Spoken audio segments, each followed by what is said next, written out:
우리 아이 집 사줄 돈 어떻게 마련하지? 이런 고민 굉장히 많이 하시죠. 서울에 전세 하나라도 해주려면 1억 정도는 보태주고 싶은데 하면서 그냥 아이 이름으로 적금 하나 들어놓고 야금야금 모으시는 분들 굉장히 많이 계신데요. 저도 상담을 하면서 그런 사례들을 굉장히 많이 봤습니다. 근데 진짜 이 돈 막상 모아서 딱 주려고 하면 나라에서 어머니 세금 내셔야죠 라고 합니다. 정말 뒤통수 맞은 기분이죠. 세금 다 내고 겨우 모은 돈을 내가 그냥 자식에게 주려고 했을 뿐인데 반이나 세금으로 내라니. 아니 그럼 어쩌라는 걸까요?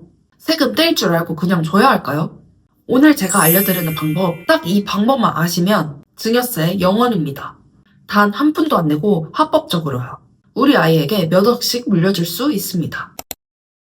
안녕하세요. 99%의 부모들이 몰라서 내는 세금, 제가 오늘 확실히 막아드리겠습니다. 재테크 전문가 양하은 세무사입니다. 여기서 중요한 첫 번째 질문인데요. 국세청은 어떻게 부모가 준 돈을 알까요? 국세청은 요즘 PCI 시스템이라는 고도화된 금융 분석 시스템으로 여러분 통장의 입출금과 자산 증가를 실시간으로 확인합니다. 자녀가 갑자기 집을 샀다? 국세청 컴퓨터는 부모가 분명히 이걸 도왔구나 라고 판단할 가능성이 높습니다.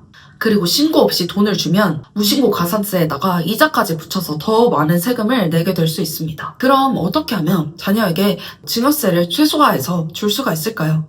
우선 증여세 공제 한도부터 알아야 하는데요. 10년 단위로 비과세되는 공제 한도는 이러합니다. 부부간에는 6억까지, 자녀에게는 5천만 원까지, 그 외 친족에게는 1천만 원까지 공제가 가능합니다.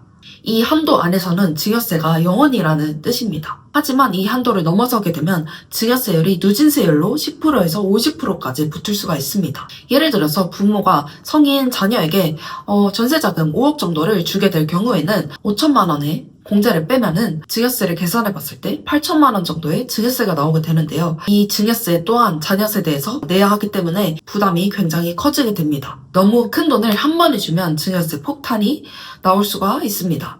자, 이제 본론인데요. 국세청이 정한 그 세법의 한도 안에서 자녀 세대에게 증여세를 최소화하면서 현금을 줄 수 있는 방법은 3가지가 있습니다. 바로 첫 번째 전략은 10년 주기로 증여 플랜을 활용하시는 것인데요. 10년마다 공제 한도가 리셋이 됩니다. 그래서 태어날 때 아이에게 2천만 원을 줄 수 있고 10살이 됐을 때 2천만 원을 또 줄 수가 있죠. 미성년자는 성인과 다르게 5천만 원 공제가 아니라 2천만 원의 공제를 받게 되는데요. 성인이 된 이후에 20살 때 또 5천만 원의 공제를 받아서 5천만 원을 줄 수가 있고 30살, 즉 결혼할 때는 5천만 원을 줄 수 있을 뿐만 아니라 새로 생긴 규정인 결혼공제로 1억까지 추가로 줄 수가 있습니다. 이렇게 해서 총 합해서 보면 10년 단위로 봤을 때 총 2억 4천만 원을 자녀 세대에게 증여세 없이 줄 수가 있습니다. 그리고 두 번째 전략은 생활비나 이벤트 명목으로 준 돈은 꼭 그 증빙을 남겨놔야 된다는 것인데요.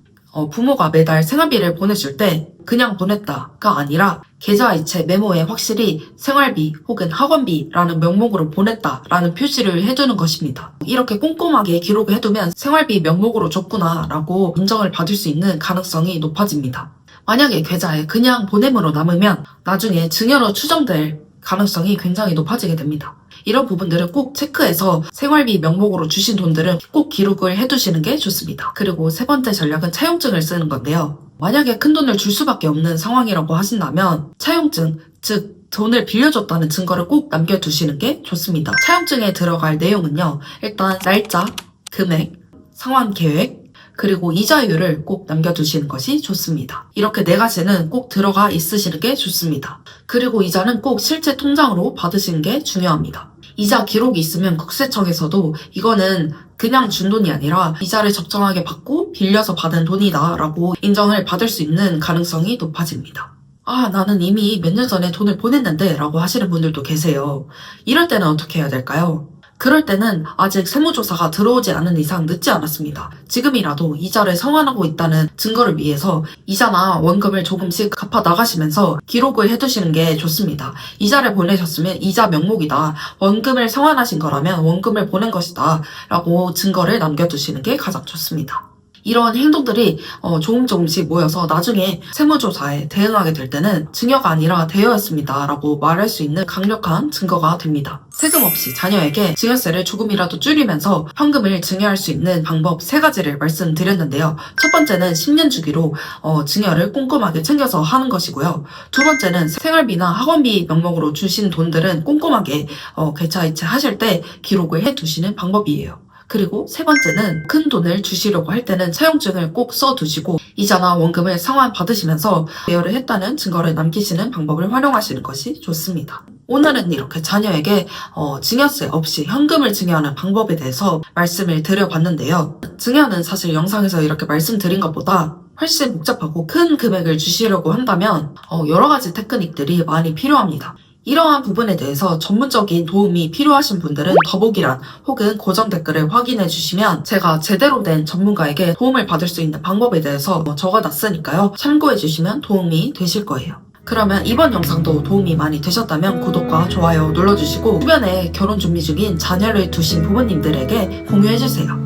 다음에도 여러분들의 재테크와 세금 상식을 확실하게 챙겨드리겠습니다. 다음 영상도 많이 기대해주세요. 그럼 헤일리 덱스의 양호한 세무사였습니다. 감사합니다.